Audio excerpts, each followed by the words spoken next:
Hello, everybody, and welcome once again to another edition of Poddywood Interviews. I am one of your co-hosts, Steve Hester, and joining me, as always, is... Andrew Roger Carson, other co-host of the show, and welcome to Poddywood. Poddywood Interviews, to be precise. And we have a very, very special guest with us today.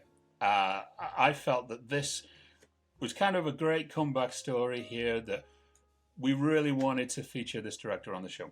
So you will know him as a writer, you'll know him as a director, you'll know him as a successful producer. He's also an author as well. He's done a number of books. I think I can say undefeated Raging Bull boxing champion as well. Could easily fit into that. He joins us all the way from Germany. It has to be Uwe Boll. Uwe, how are you? Hi. Happy to be here. Yeah, so I'm 1 hour ahead of you. So here the sun slowly goes down. Yeah.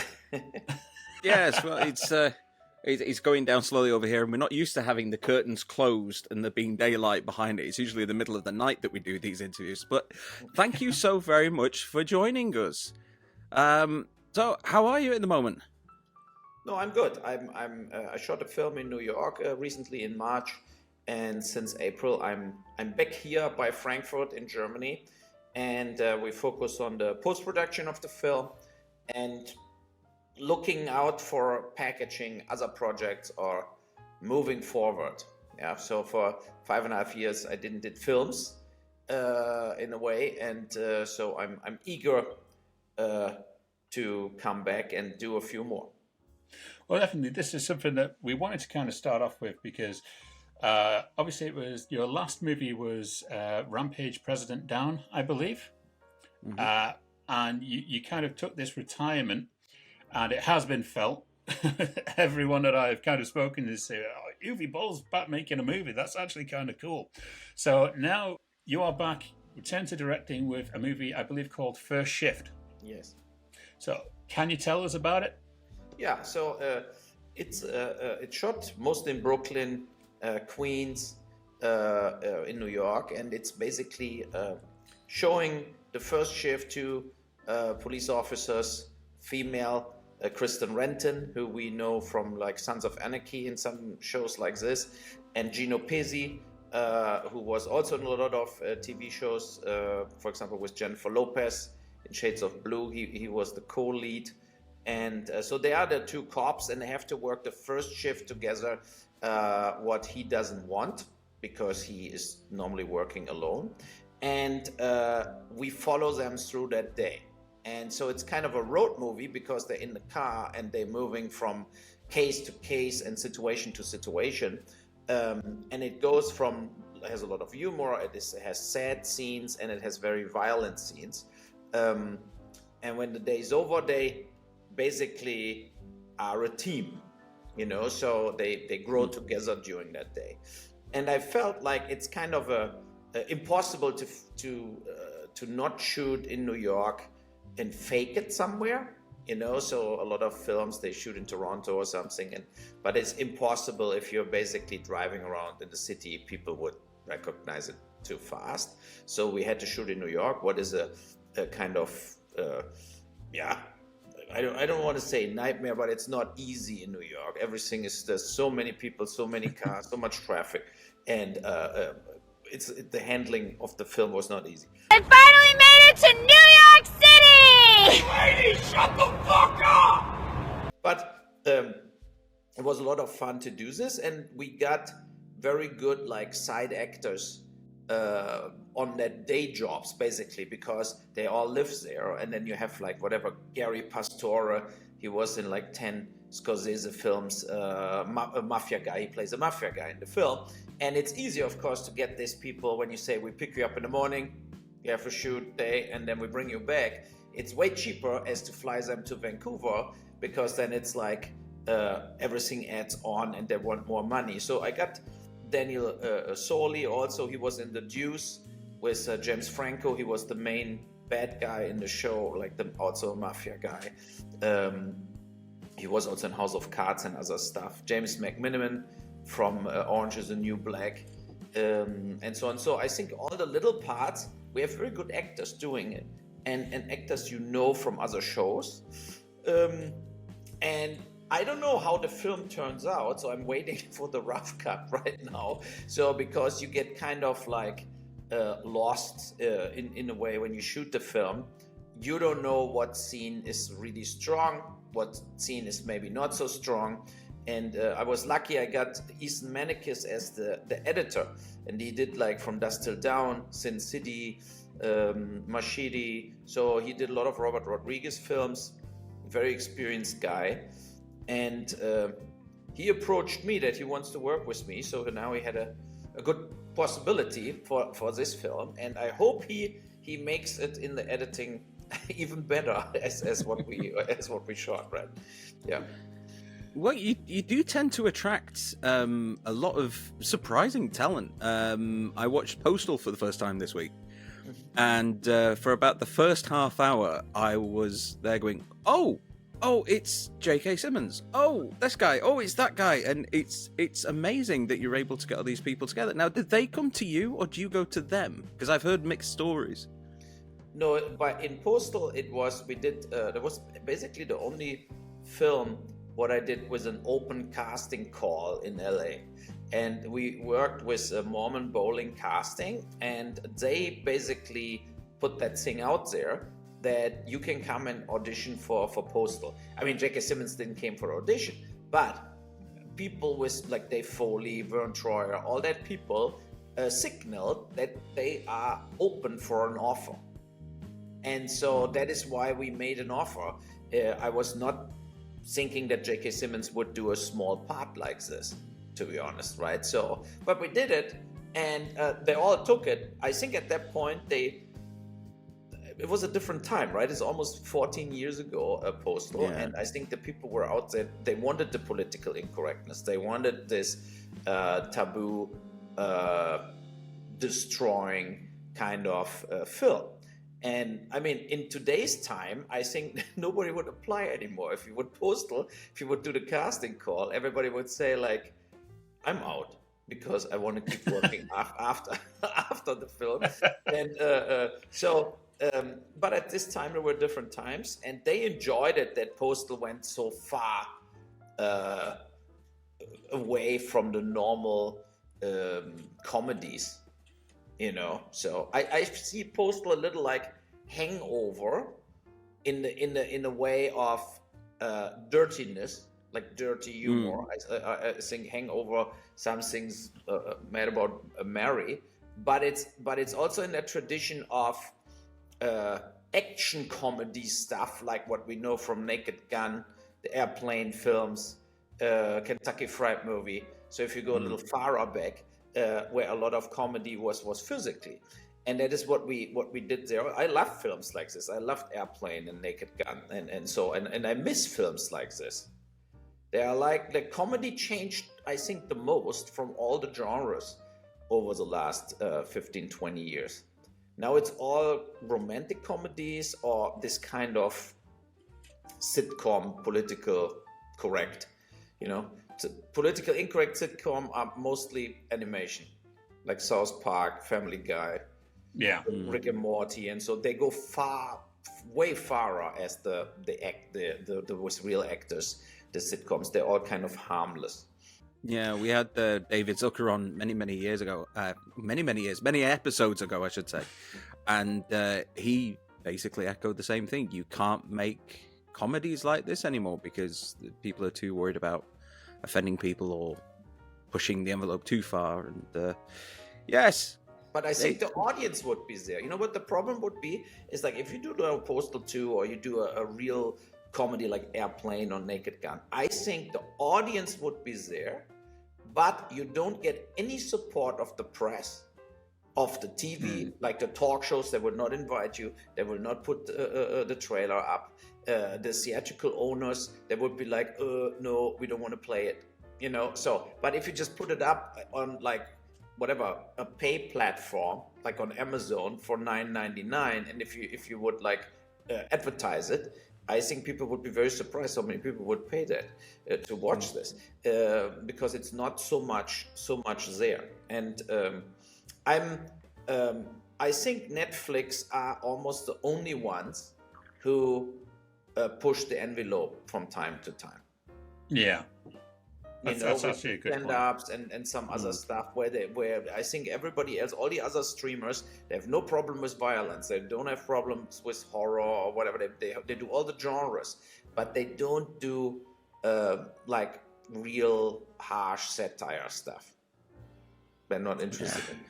And looking through your diverse career going back, way before you started on the stuff like the video game conversions, your early works were kind of more celebrated. So you had movies like Postal, Amoklauf, Heart of America. Ron Howard apparently was, really praising of Heart of America as well.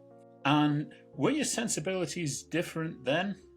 And was the kind of going into the video games, was this a kind of way of, you wanted to break into Hollywood? Yeah, no, I would say before, even with like my first US films like Sanctimony, Blackwoods, and Heart of America, I tried to tell the stories I thought they're interesting. And a lot of them, I had the idea for the story, or I wrote the treatment. And like Sanctimony, Blackwoods, and Heart of America were all basically my ideas, but then American writers wrote the scripts, because also my English doesn't really allow me to write in English a full-on script. And then the Heart of America film basically didn't make any money. Like, it lost a lot of money, even with some good reviews and everything. It didn't help. And then came House of the Dead along, basically on my desk. It was like, you're interested in video game films, zombie films. I said, yeah, zombie films, I'm in. Yeah, so I like the Romero ones and so on. I felt like to do a zombie film would be actually interesting. But House of the Dead, I knew only from the arcades. From like just shooting. So I asked, like, what should happen in that film? And they said, yeah, basically people have to shoot zombies and have to have a life dangerous situation. And they had the script written already, had the rights from Sega. And that is why I did House of the Dead, because it was like an opportunity to raise money. I recognized it's way easier to raise money for this kind of films, as you want to make a drama about school violence. And so Lionsgate, Artisan at that point, picked it up. And that was the reason, basically, that I continued after with it, because I'm not like Wim Wenders, who get like subsidies and whatever. The German film industry always hated me in a way. I never made films they wanted, because they normally want only drama in Germany, or romantic comedy, or Second World War dramas. And I'm more like an American-driven filmmaker. So I went where the money was. Right, I felt like, okay, you know what? If I can get bigger money, make bigger films with bigger stars, why I shouldn't do this? It was not that I had a lot of other opportunities, and so that is how it came then to this kind of avalanche of 5, 6, 7 video game-based films, and with this came the negative reviews. On the one hand, you had more financial success, but on the other hand, you had very bad reviews, and that never changed. It also never changed when I started making other films again. They were not watching them, or they were totally ignoring them, or bashing them without watching them. So that was the basically the spell, or the negative thing as a result of that, you can say, a 5-year period where I made video game film after video game film after video game film. Well, Steve here is, I guess you could call him the video game guy out of the two of us. Yes. So, whereas I'm the film connoisseur, he is the video game connoisseur. So yes. I know him coming into this one, obviously he loves his video games. So if you want to take all of your frustration out on Steve, that's fine. No, Mr. Definitely not, Mr. Boll, sir. When you were talking about House of the Dead there, I mean, there's been, like you say, there was a lot of negative press that came with that movie.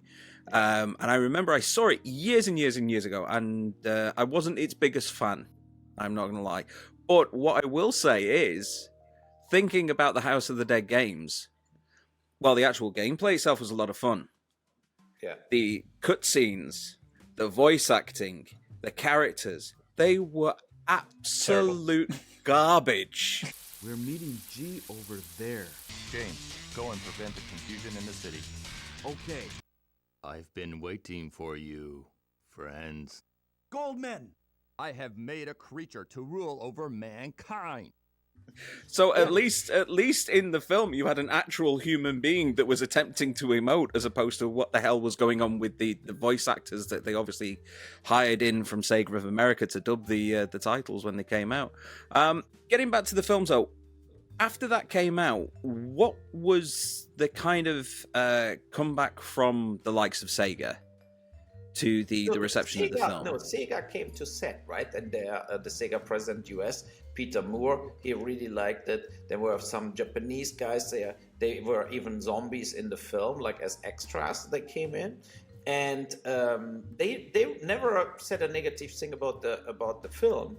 And the thing is like this, like, I'm a film buff like you, right? So it's this kind of like, I know that I didn't make masterpieces. I know this, right? So, but it was also not the point. The point was for me to bring something on screen what is kind of, in regards of House of the Dead, a very violent, gory fun. Like, because when you play the game, it's fun, right? So, and I felt like you cannot make like a film like 28 Days Later, this kind of zombie film out of House of the Dead. You need to do it more campy.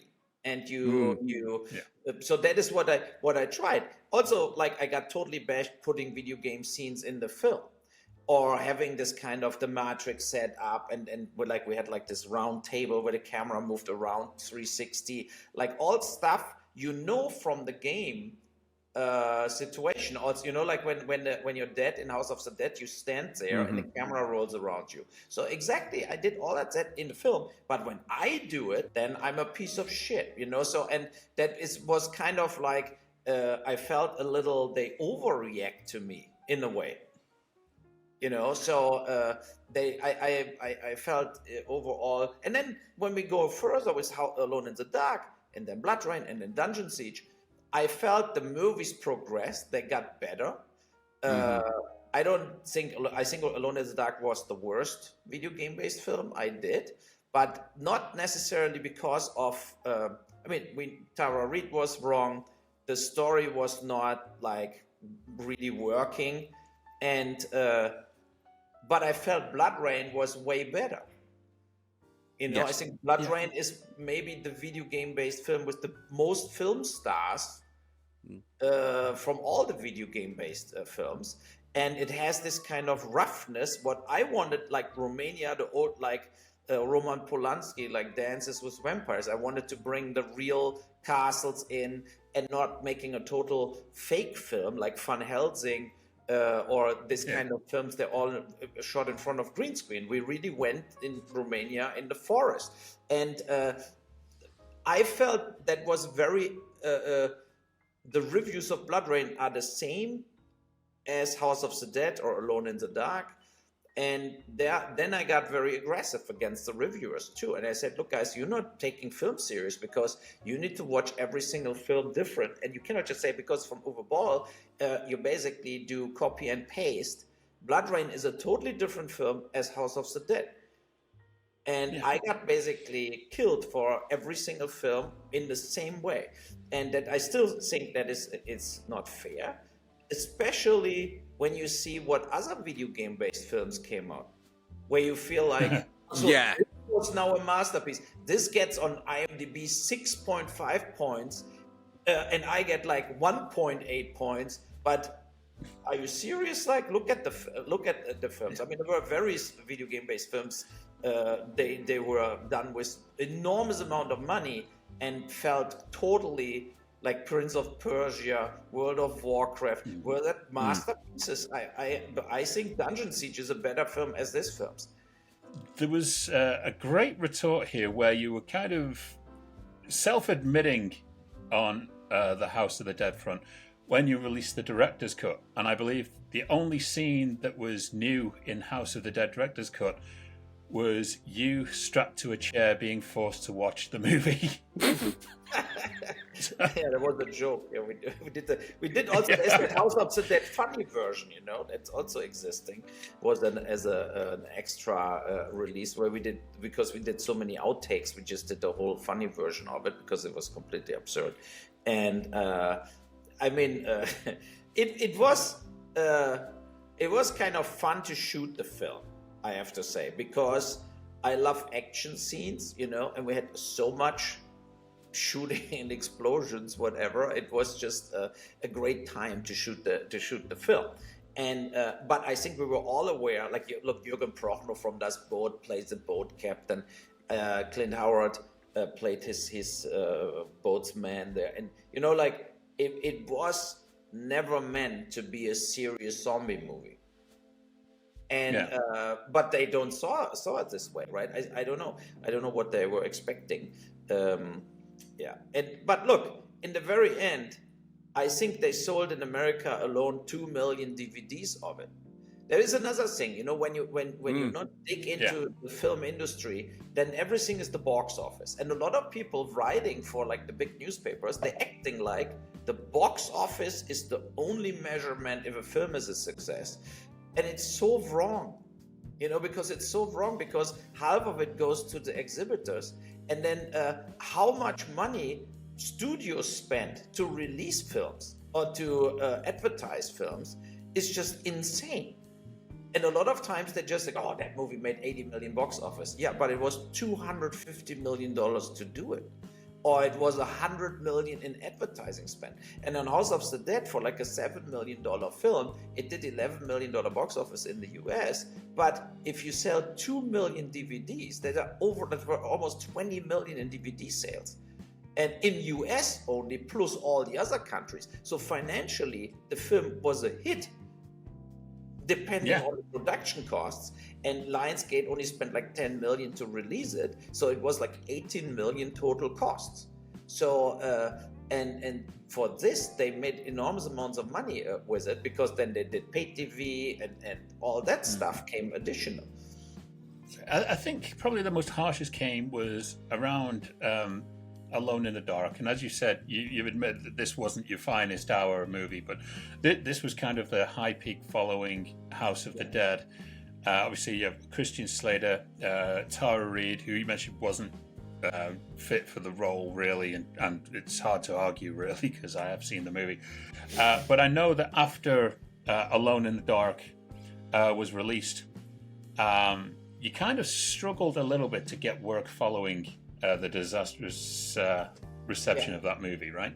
Yes, but that is where I needed Blood Rain to have a lot of stars. Yeah, I think so. Blood Rain basically got financed because I had so many actors doing it. To my big surprise, to be honest, it was like Ben Kingsley and so on. It's he didn't have to do the film, but he felt, why not? It's a vampire film. I played like the top vampire, and then Michelle Rodriguez, Christina Loken, Geraldine Chaplin, Billy Zane, Meatloaf, Matt Davis. There were Michael Paré. There were so many parts with famous actors that pulled the trigger, because that was like, whoa, that we should do this. So that was the thing, right? So, but no, Alone in the Dark was the hardest hit I got, because it was not successful in the movie theaters. Very successful again on DVD, but that is with video game based films always. Yeah, it is the one of the biggest tools with this kind of films was DVD rental and sales and Blu-ray, and that is one of the reasons I think now, after Blockbuster went down and the DVD stores went down, it's a different kind of game now. Now you cannot do this, what I did at that time, because a video could really turn the film around completely financially, because it was in the end way cheaper to release, of course, as a theatrical release, and the profits were way higher as in the movie theaters. So, but now it's impossible. Now it's all about the streamers, and they will say Alone in the Dark is crap. We give you 100,000. I mean, that would be, yeah, but that would be the reality, right? So, and that is also the reason I'm not really interested anymore in making other video game based films, because I don't see there a big possible upside. It's more like only if a streamer says, "Look, I will pay the whole thing because we want it." But if you would just shoot it and you hope you get a lot of money for it, I think it will be a mistake. Yeah, well, Blood Rain was actually a step up, especially to Alone in the Dark. But I understand there was. I think this is kind of where the reputation started kind of getting around. I understand that the drop in theatre chains, I think in the US, you dropped from 2,500 that was planned to around 1,600 screens.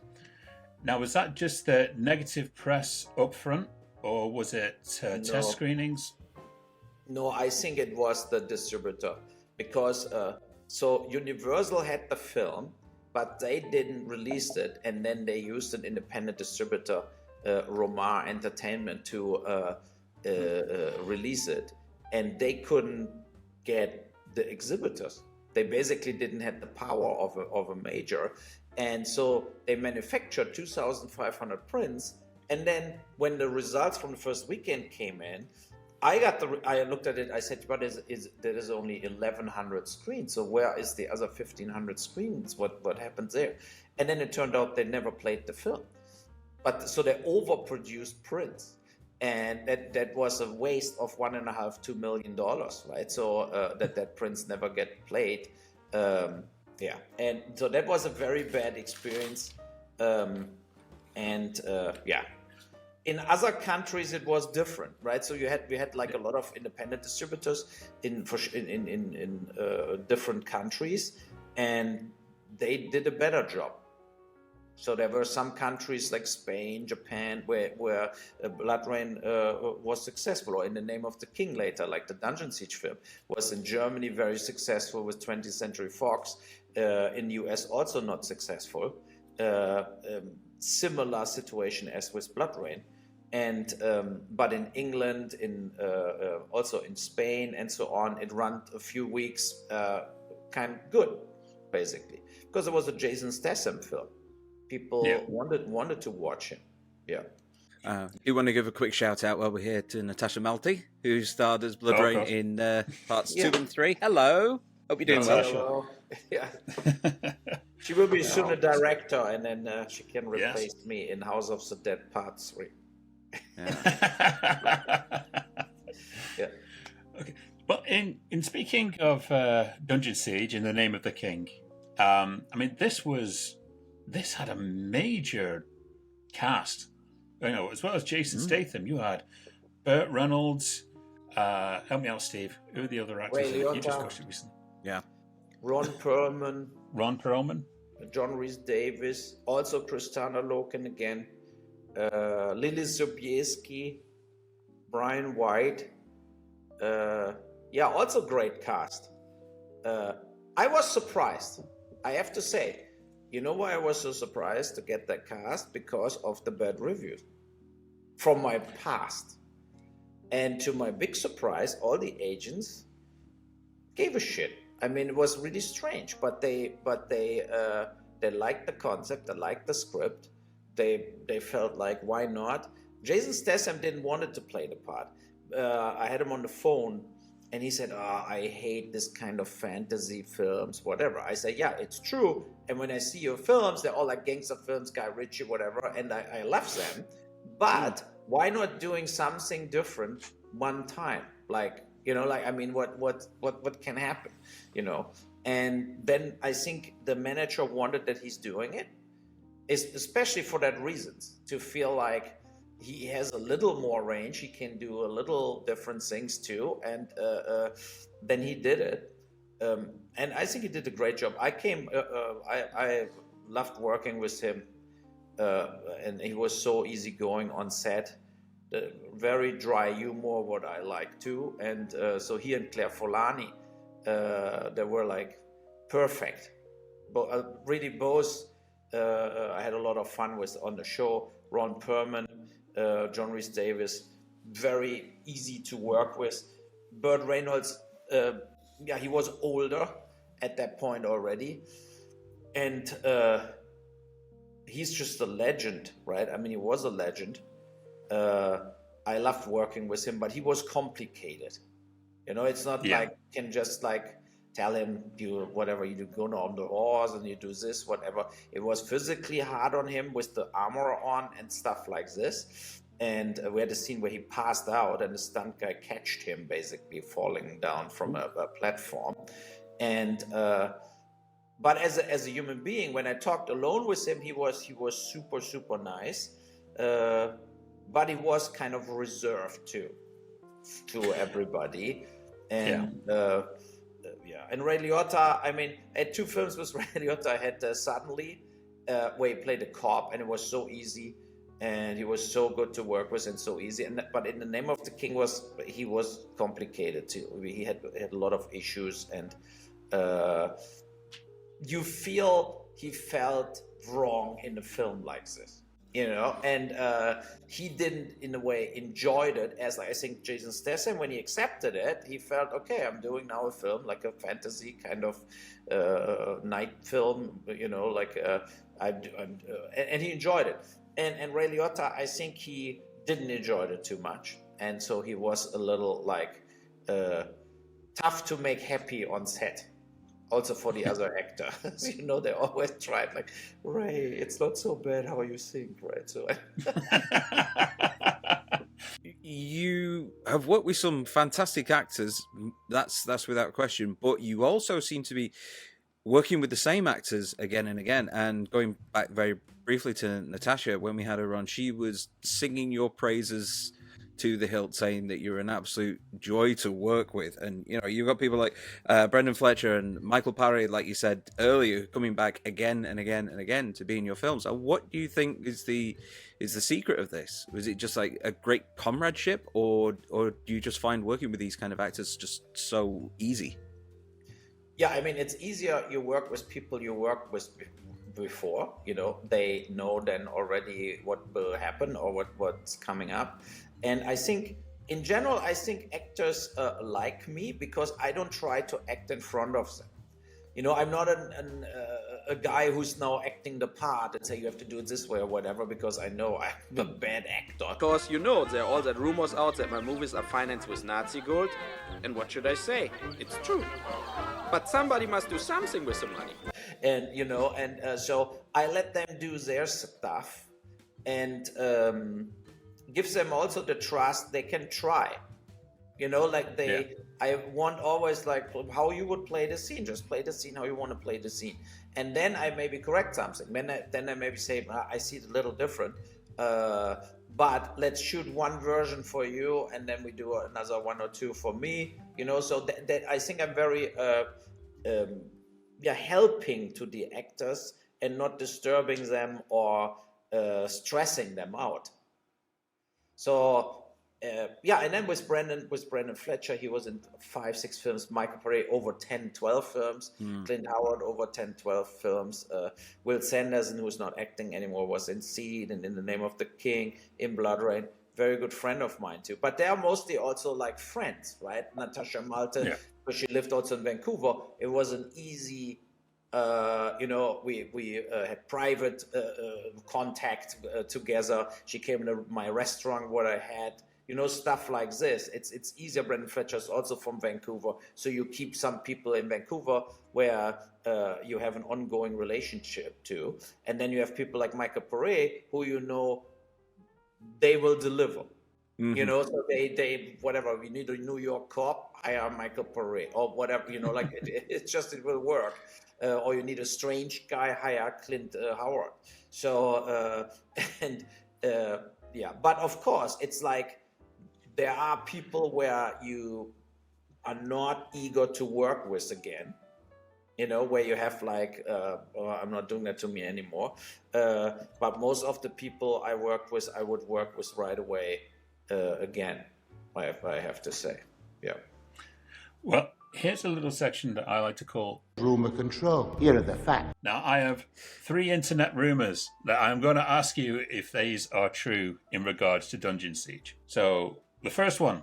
According to Burt Reynolds, the director Kevin Smith came to your set and stole Krispy Kreme donuts. True or false? False. Well, that's a false one. No, because I don't remember that he came to set. I didn't saw it, but I tell you a thing. What actually happened? There was we were shooting something, and they came the producers Emmett Fowler, Emmett and yes. Fowler. Like they did so many shit films with a lot of big stars, basically, and they came to the set, and they were sitting behind me on the Video Village, and I was like, "What the fuck you want here?" Basically, but I think maybe they came to approach Jason Statham for a film. That was my gut feeling, but they were not really nice, so I told them to get the fuck off my set, or they're getting a personal problem with me, and then they left the set. So that is a true story about about In the Name of the King. So, yeah. Okay, another one. Yeah. Rumor number 2. The first public showing for Dungeon Siege in the Name of the King was done in LA only 8 hours after the movie was completed, and you had to fly straight from Vancouver to LA to deliver it. True or false? No, it's false. It's false. But it's half false, because it was not 8 hours, whatever. No, but it was for Sony. They were interested to buy the film, and we didn't finish it. And Peter Schlesel at that point was the Sony chef and acquisition chef, and he said, if I don't watch it now, I will never watch it. So he put the pressure on us, and then we showed him an unfinished, uncolor corrected film. The sound was temp, and Sony didn't bought the film. And the lesson for me was, you cannot do this. You know, the thing is like, I should told him like, okay, then too bad, but I cannot show you like a film what is not finished, because then you say that film doesn't look so good. You know, I mean, but for me, it was the pressure was on, and I wanted that he sees the film, and so never. The lesson was really like, never show the normal people, and in a way, a studio head is a normal person because he never makes films, you know, and he expects the screen goes on and everything is perfect, and if you cannot deliver this, don't show the film. That was the lesson I learned that day. Yeah. Okay, very good. And third and finally, for rumor control, you originally wanted to cast Kevin Costner, who could not do the movie because he was tied up, but Kevin Costner offered you the directing gig on Mr. Brooks. True or false? That is almost true also. So Kevin Costner was in the run before Jason Statham, and there were 2 things they didn't work out. The first one was he wanted a private jet coming to Vancouver to talk to me. And I told him, no. Yeah. I said, like, a private jet is like $35,000. I'm flying down to wherever you are, you know, for like $400, and meet you in LA or wherever it was. It was in California somewhere. I said, that is insane. You know, it's insane to spend so much money on a private jet.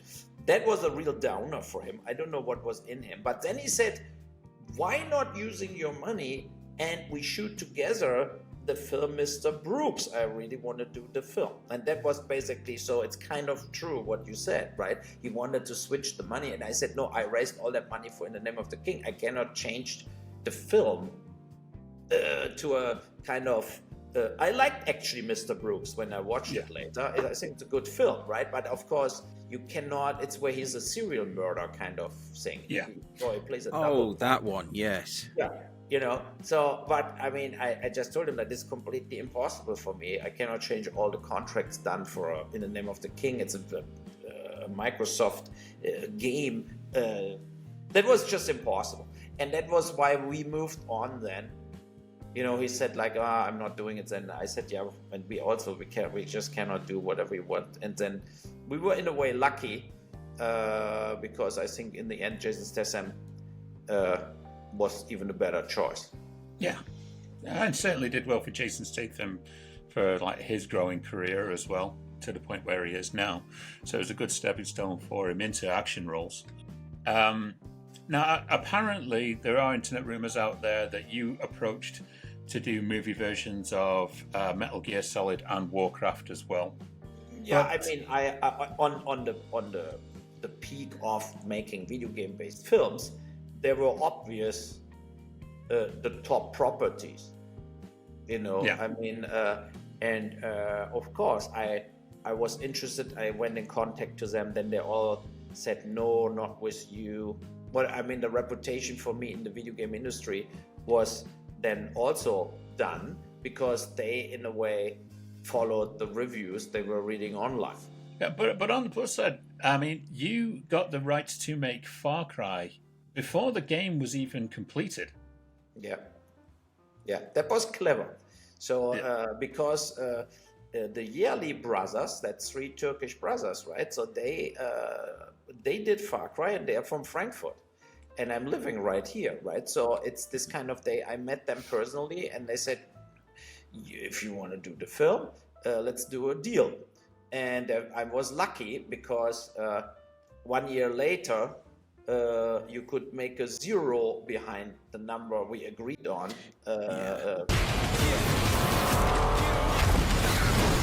Puta come mierda down. I won't die in this town. And that is why Ubisoft hates me till today. When I shot the film, I went in contact to Ubisoft and said, look, you have in Toronto a CGI company. You can do the CGI on the film if you want. No, we don't have anything to do with the film. And I said, yeah, but look, that is just stupid because that CGI company from Ubisoft is doing film CGI. It has nothing to do with video games. So why you don't want the money? Why you don't want to join forces and you will work together to make the best Far Cry film possible? You know, no, they totally bluffed me off, and that was it. Yeah, I mean, also, I think what is interesting, I had a podcast. I don't know who was it, but they were like very much video game podcast, right? Like about video games. And now, basically, a lot of people changed a little over time their opinion about the films. They're not so hard against the films anymore because there was so much crap in between that they say in retrospective, your films were way better as we thought at that point, compared with what came after. And they said, like, watching Rampage later, these other films, they felt like if I would had like Rampage 1, basically at that time, when I did Alone in the Dark, let's say Alone in the Dark, and then not Blood Rain would came, instead like Rampage would came, they think the whole world would turn upside down. And everybody would say, wow, it's not based on a video game, but that is like a video game film. And you know, and then they said in the talk also, like, they cannot imagine after watching Postal, after watching Rampage, that somebody else as me could do Grand Theft Auto.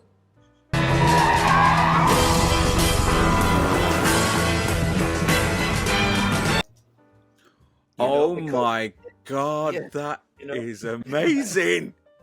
Yeah, you know, and because they said it's the perfect combination out of this kind of postal humor with the violence of Rampage, you know. And I said, yeah, tell this to the guys from Grand Theft Auto. But that makes me happy, you know, that in retrospect, some people, they follow my career in a way, and then they, you know, they changed their initial opinion because they said, I hated you for Alone in the Dark and House of the Dead, but later you did stuff we actually think was really good. So, and that is what I hope now with my comeback with the film or whatever, that the people see that also as a filmmaker, you get older, you develop, and you tell stories maybe different. And I think that would be my wish for the next chapter of my film making. Yeah, because I mean, when Postal came out, which was obviously like the next one, and forgive me if I'm wrong, was Postal based on a game as well? Yes. Yeah. Well, yes, yeah, okay. Mostly based on Postal 2.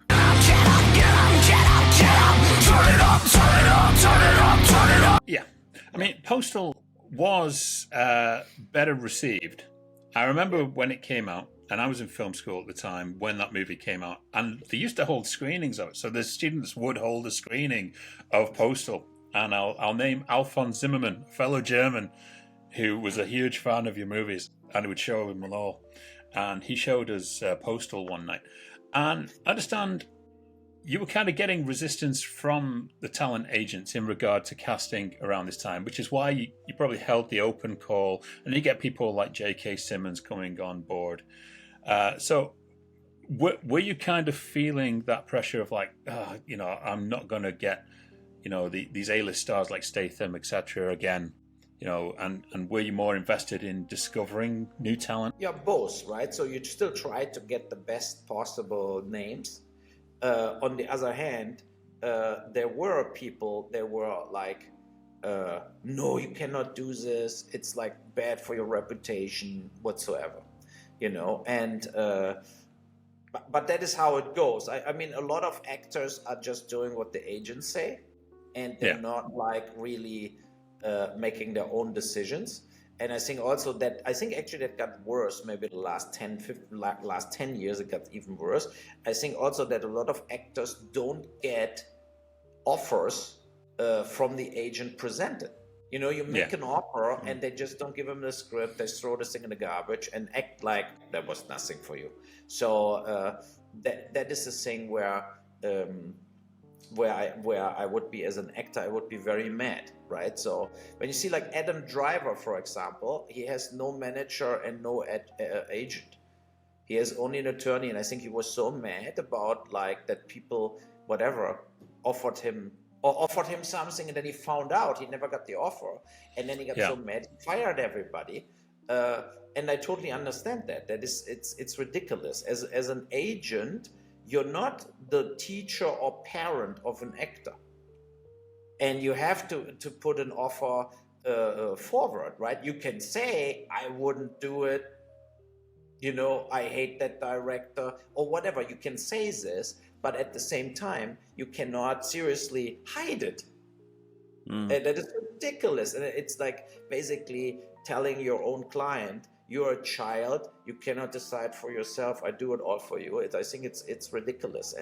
But I think that a lot of agents nowadays totally do that. Yeah, if it was my agent that did that, I would just be so pissed. But then again, I haven't got an agent at the moment, so.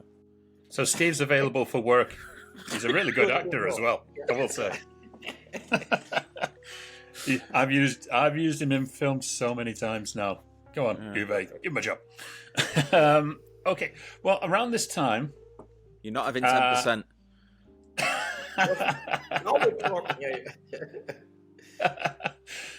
The critics had just kind of fallen into this routine now of basically annihilating you online and in reviews before your movie had even come out. And this was the time where, and I'm sure you've spoken about this 100 times, and I'm sorry to bring it up again, this is where the raging ball comes out. So, as we understand it, you took a challenge out to box your 5 harshest critics in an actual boxing match. And not only did they show up, you actually won every single fight. Yeah, I mean, I wouldn't did the thing if I boxed when I was young. So for me, it was clear, basically, let's say they're unexperienced fighters, I can survive. So it was this kind of like, it was clear for me, I go in kind of a risk because, even beating up 4 people in a row is very exhausting. So, it was this kind of, and I didn't know before they came to Vancouver who they were actually looking. It was not like, you have Jeff Schneider from Variety or Chris Alexander from Fangoria. So these people, but I didn't ask them, how tall are you? How heavy you are? Come as you are. Yeah, it was like the old days when UFC started, where you had like the little Royce Garcia judo guy against a sumo wrestler or something. So I didn't know what will happen. but it was true. It was because of the Blood Rain reviews. I was so mad that I said, you know what? I mean, if you want to destroy me, then try it in the ring.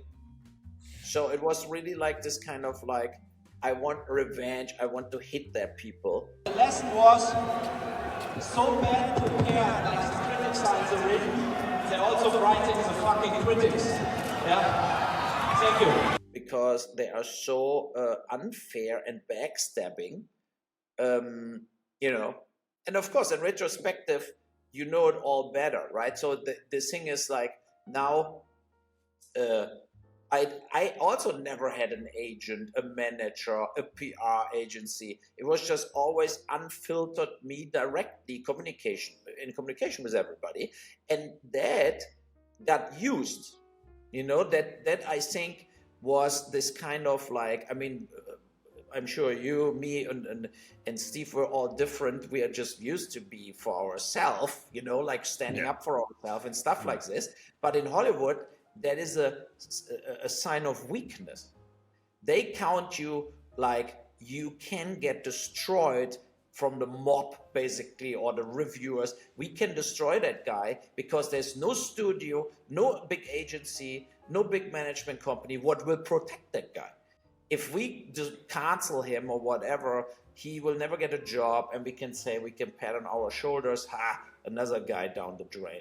So it's this kind of, I think it's kind of what happened, you know, that they felt Boll doesn't have a filter in front of him with various people representing him and protecting him. And that got used. Yeah. I mean, you can imagine what happens then, right? After the fights, I got like 25 different invitations to more fights on festivals everywhere, you know, and then I had to say, guys, that was not the point, you know. I'm not trying to have a boxing career now. I still want to make films, and I want that you watch them. Yeah, I can imagine that you're just going around the festival circuit. They show you film, and instead of a Q&A, you just do a one-on-one to see how long you can last. Yeah, I know. I mean, but no other director. You don't see people like Zack Snyder doing that or anyone else. So Uwe's pretty much got the market stamped on that one. Yeah. Another curious thing here that was revealed to me today. So you did the Vietnam movie Tunnel Rats, which is not actually a bad movie. I've got to admit, and I like my Vietnam movies. This has a very bizarre fact around it. Now, this movie was released, I believe, in only one theatre in the US, but you still managed to get nominated for a Golden Raspberry Award for it, which is... Really? I've never heard anything like that in my life. No, but you also have to see that movie got a Raspberry nomination is also the proven fact that they nominated various of my films, like Postal also, without watching the film. Tunnel Rat, it's a good film. It's completely idiotic to nominate it for a Raspberry. Totally idiotic. You know, Postal, I think they didn't understood the film. I don't know what, but I mean, it's also for me. I Alone in the Dark, I understood it, and House of the Dead, I think I got 4 or 5 times nominated for films, but for Tunnel Rats and Postal, I totally disagree. Yeah, I was just kind of flummoxed by that, because it's like, I don't understand how it could have gotten that nomination for just being on such a short release, where it's obviously targeted, in my view. But following Tunnel Rats, you actually have, it's almost like a bit of a maturity in your career. You enter this new stage. You've said goodbye to the video game things, obviously apart from Blood Rain 2 and 3, and I think you did another In the Name of the King as well with Dolph. Mm-hmm. But you started doing films that were getting better received. So Stoic was warmly received. Rampage was much better received. And then you do a film, Darfur, which was critically acclaimed in a lot of circles and stated, you know, this is actually a really accurate portrayal. So it was almost like we were starting to see this evolving of Uwe Boll into more serious fare of filmmaking and stepping away from the video games. So can you explain to us what that period was like. Yeah, it was this kind of like, I wanted to do, and I know I will have way less money to do this kind of films, but I wanted to do films I'm really interested in. And Darfur was, I loved Hotel Rwanda, the film, and I felt, so now we have Hotel Rwanda, but Darfur happens now. People getting massacred, nothing happened, like we're not interfering it. And I wanted to make the film in a way that the world can see what happened there. And there were like 1.8 million people in refugee camps at that point. And we took original refugees from the Sudan and let them play their story, basically, together with the American journalists and interfering, and then they're getting attacked from the Janjaweed. So I was interested in this kind of stories that are more based on reality. Tunnel Rats 2. I mean, you see it in Platoon a little with the tunnels, but overall, I think the tunnels were the main reason the Americans lost the war. They couldn't bomb them. They were built perfectly, and they were just hiding out there, and then came out, killed everybody, and went back to the tunnels, and that for years. And that was like undermining the whole the moral too. That was one of the reasons I think the Vietnam War ultimately stopped, was the moral was done and nobody wanted to be there anymore, and nobody saw any reason to be there anymore. And and I felt these are the stories I'm personally more interested in. So and then I'm a different filmmaker in a way. You know, that's also what my crew always said. They said you're so much more focused on this stuff and prepared as you were on whatever, Alone in the Dark, you know. So I in a way disagree. I think I'm always prepared, but let's say the fire was not there inside. You know, that you burn for something. That Sound on Wall Street, I think it's very important to make a film like this after the mortgage crisis, and so many people lost their houses. Millions of people basically lost their existence, and nothing happened after. The banks got bailed out, the managers stayed rich, the world acted like nothing happened, but there were people falling through the gutter. So, and that is the things I'm more interested in. And on the other hand, when people ask me what were the two films, like pick two films that were like your favorite films you shot on set, and that was clearly Postal and In the Name of the King. I had the most fun on these two films to shoot them. And because it was that what you always in a way dreamed of in the Name of the King, to do a real big budget film where you have basically whatever you want, like real luxus with hundreds of horses and 1,000 extras and stuff like this. And it was just like extremely satisfying to do a film like this, where you shoot for almost 2 months and not only 3 or 4 weeks, trying to rush something in. So it was amazing. And Postal was amazing because so many little parts were filled with so many actors, like Seymour Cassell, whatever. Like they were like every single part. Michael Huddleston from The Big Lebowski. We had so many people playing little parts that because they wanted to be in the film, and because it was so funny, you know, to just see them doing it better as it was written. You know, where you say like Dave Foley, you don't have to be naked. Like I know when he was like completely naked. I watched it for the first time this week, and that did actually take me by surprise. I was like, it's that kind of film, is it? Yes, and us too, right? It was like we were sitting there and like, you're full frontal naked. I don't think you have to do this, right? So, and it's maybe bad for the rating. And he said, I give a shit. And I'm like, okay, whatever, like, continue. And I felt like we could, of course, later cut it out. But it was clear the film will get an R rating. There was no chance to get a PG-13. So we left it in and it got an R rating. So it was okay. I did actually really enjoy that.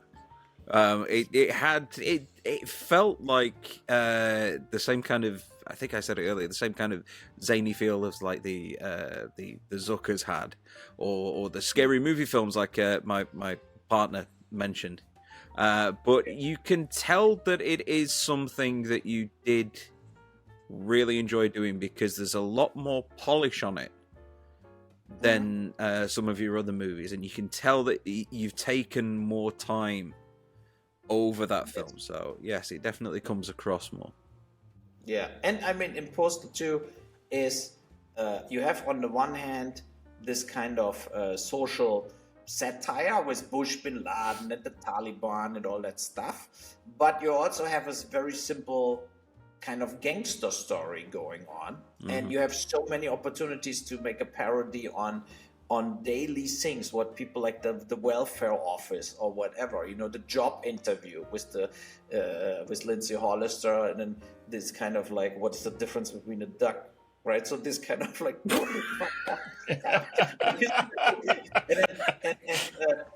so Zach Ward, the Postal dude, he came to the audition at the casting for one of the police officers, what then Ralph Möller played, and Chris Spencer, like the black guy and the Mr. Universal guy, Mr. Universe guy, basically. So so he played the cop, and Dan Clark and I, we were sitting there like, that is the Postal dude, because he came late. He was sweaty. He was like not believing he get any part in the film. You know, you had the feeling like he is the Postal dude, basically, right? So where this kind of fuck, you know, like why I'm late and I don't know my lines, whatever. And I felt like that is the perfect kind of a loser. You know what you need, but you need also this energy in, and that was perfect. That Zach has this kind of inner aggressive energy, but he has also a lot of comedy talent, you know. So no, that was, we were sitting there like, that is the Postal dude. Yeah. Just before we carry on the question, that got me, and also the scene where the woman who was behind the counter got hit and then bounced off two separate cars before landing. I absolutely howled at that one. Yeah, I know, that was great. Yeah. Well, I mean, so Arise, it's funny you mentioned kind of Assault on Wall Street, and I know you start working with Dominic Purcell quite a lot. He's become a regular in a bunch of your movies now.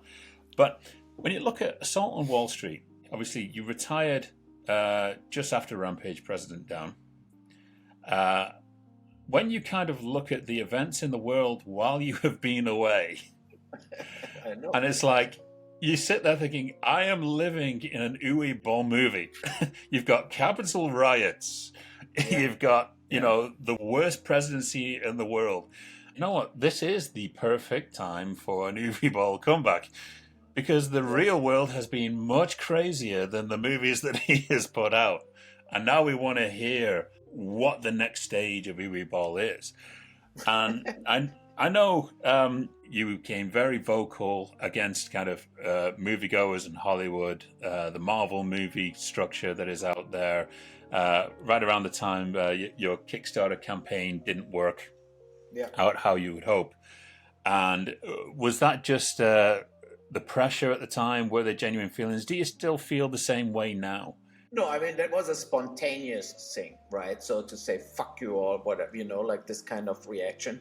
And, but it was, of course, like growing to that point where I spit it out, basically, right? So because I felt there's so much fake lying, this kind of passive-aggressive friendliness in Hollywood. You know, everything is great, but then nothing will ever happen for you. So it's this kind of, the thing what you have to learn in LA is they never say no to you. They just go silent because they don't want to say no to something what then turns into a mega hit, because then they're getting fired. So they basically never, like in Europe, it's totally normal. You submit something, you talk, and then, no, I'm not doing it. No, we don't finance it. End of the story, right? So, and that is how we all grow up, with a no or a yes. But you're not getting that in Hollywood.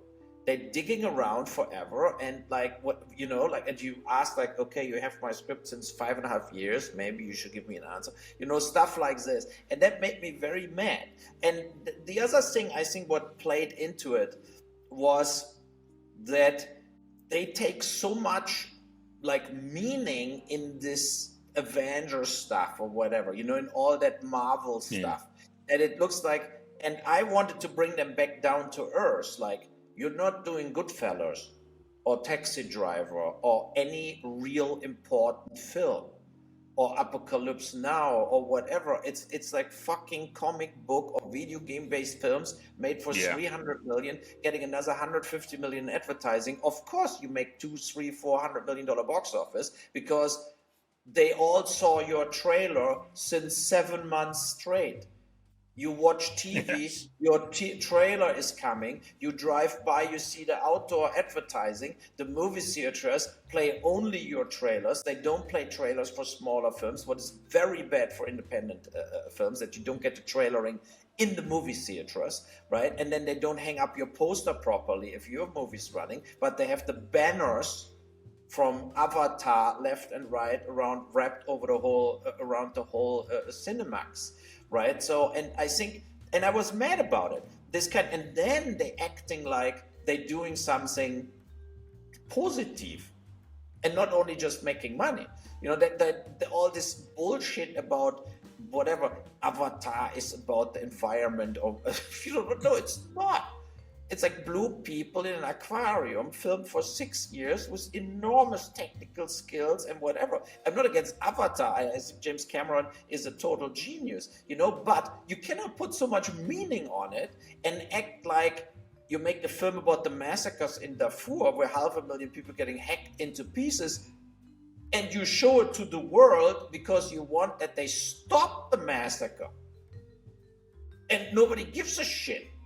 And then they're standing all on stage and celebrating each other, or talking the whole time at the Oscars about, be strong, you're a woman, be strong, you're black, be strong, you're Asian, or whatever. And you think like, you made $50 million last year, and you act like you are the garbage man from the Bronx. That is the thing. It's like, it's so fake and completely bullshit what they pull out the ass there, and I call that out.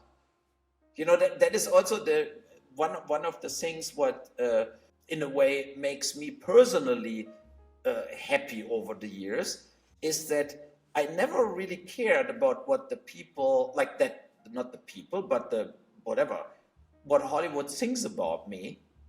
I got the hardcore negative reviews. I got the bashing and the Stop Uwe Boll petition. So if somebody wants to cancel me because I make a racist joke, I would give a complete fucking shit about it. It's ridiculous what's going on this kind of fake narrative, what I just mentioned, with it's just like ridiculous, because they want to be, they're making the massive amounts of money. They are not like living under the real world anymore. They all have their bodyguards and drivers and whatever, and cooks, but they're all acting like they're still the nice guy from the apartment you grew up with or something. It's just like, I think it's so fake and not believable.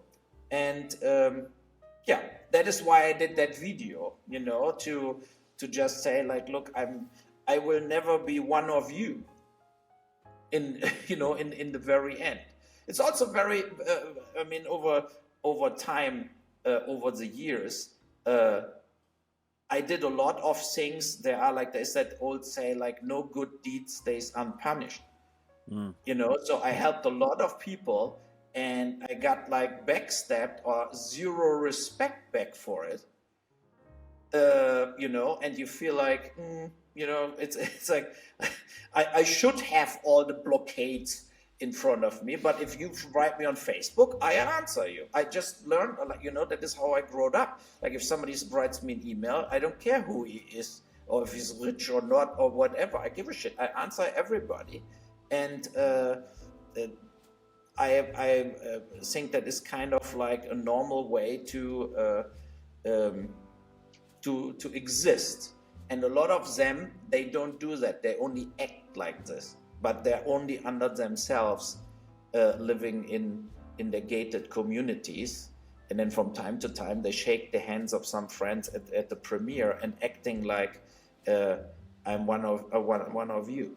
Naja, it's a totally different subject matter, you know. But I think people getting totally affected by that kind of system. You know, James Gunn, he was on set on Slither in Vancouver, and he was a lot of times, like, I met him and he said Tuesday's hot dog day and stuff like this, you know. So he was totally a normal younger filmmaker, whatever, you know. But and when they fired him from Guardians of the Galaxy 3 because of like the old tweets or whatever he did, you know, I basically sent him an email and said like he should not give a shit about it, you know. So like go over it. But he didn't even answer me because at that time he was already kind of a superstar in his mind. And now he's the big Marvel chef or whatever. Like, is it the Marvel or DC, yeah. DC, right? So, and that is the thing. So, but I think that are then the people where the real personality comes out with power and money. You know. So I don't know. I never talked to him again after the Vancouver stuff. Maybe he's still a great guy. I don't know. You know, but. If somebody emails me, I know from 20 years ago, I still email him back. well, just touching very, very briefly on this, you did mention about the way that the world has changed and how certain things are lauded more than others. Your movies have some, shall we say, some quite questionable content in terms of violence and humor and sexual explicitness. How do you feel that a lot of those movies would survive the current trend of wokeness and correctness and cancel culture, which is sweeping the globe at the moment? That depends on the viewer. You know, so when I think Rampage, for example, if you see there's one long movie, if you see all three movies basically in a row, is very accurate, as you said, about the political situation now. And it's also not in a political, it's not left or right. It's basically this kind of fact-driven. You know, when Brandon Thatcher, Bill Williamson there, he also gives Obama shit because Obama killed more people with drones as any president before him. As an example, but of course he gives also Bush for the Iraq, for the second Iraq war, that it was total bullshit to basically kill Saddam Hussein because of September 11th. I mean, there were enough reasons, I think, to kill Saddam Hussein, but not for September 11th. He definitely had nothing to do with it, you know. And Iraq never had a nuclear bomb, as maybe now Iran soon will have. But I don't see, besides Postal, any film of myself what is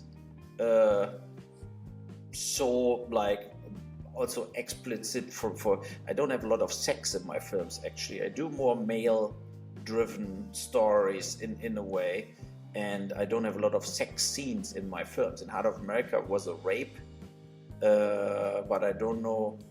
Besides Postal, I mean, Postal is a lot of sexual content in a way, but I didn't make a sex film or something like this, or you know. But look, I don't know. I still think we cannot. We just have to tell entertaining stories. Film can never be boring, and what the content is, the audience decides. I think all genres should be allowed. All genres should get done. And I think also, if somebody feels offended by a comedy, for example, then okay, don't watch it. But not like try to cancel everybody who ever tries to make a joke what offends you. that is ridiculous. No, you it's a good point, because at the end of the day, it is a choice to be offended. And that's what a lot of people don't realize, is they choose to be offended over something. There are a lot of movies throughout history, dating back to like the 1920s, right? That were pushing the envelope of taste. You can look at movies like Blazing Saddles today, and other films that were made all around that. There is an argument to be had for every single film before cancel culture came along. You will find something in it. Your choice is just not reacting to it. But or look, like there was that whole Twitter thing about Tropic Thunder this week, because Robert Downey Jr. plays the black guy, right?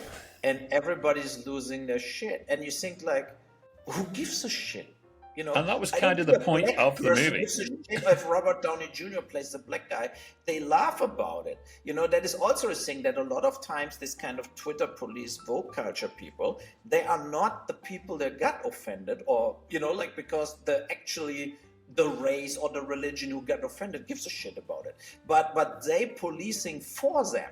They basically acting like they need to help them because there was somebody making a joke about a gay guy, about whatever transvestite, about a black person, So, and the ultimate offended group or whatever doesn't react to it because they don't care.